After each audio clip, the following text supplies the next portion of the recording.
Hiya! We're at St. Fagans today, and this wonderful rainy day, we have a reconstruction go on. of an Iron Age building behind us, Bronze Age as well, contemporary with both periods.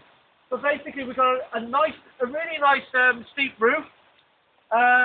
This is a reconstruction.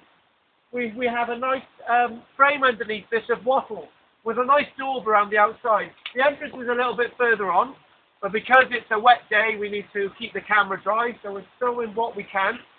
The palisade around the outside is basically more to keep animals out and more to keep your own animals in. It's not defensive. Basically, at this time, in a type of forest like this, you would have had, a lot of the forest would have been cleared as well, but you'd have had trees for sort of bears and wolves to hide in as well in this type of period. But basically, they were to keep the animals out, rather than defensive, rather than to keep away your local fellow marauding tribesmen. But basically what you have, further over there, you've got a building which was used to keep the chickens, to keep the fowl, geese and so on. And basically a similar type of building would have been used as a grain store, to keep grain off the ground, to keep it dry.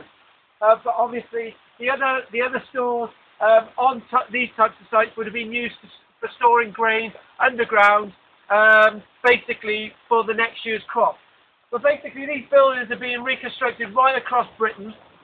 Brilliant examples are to be found at Butser, but obviously we have our own Welsh example here. Basically, in lowland areas, these would have been perfect sites, utilising the wood that was available in the forest. In upland areas, you would have used stone to have built these buildings in the first place. But unfortunately, in some of these lowland areas, there wasn't enough stone to actually make the base frame, like the one behind us there. So you'd have used a wattle and daub frame.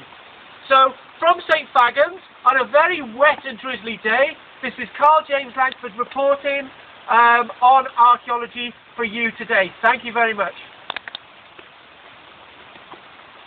Oh, I pressed that. Stop. Has it gone off? No. But Jim, we got a bit of you in the video. This is Jim, and this will go on YouTube. Over and out. There you go, Jim. Brian, that was brilliant. Let me have it. Let's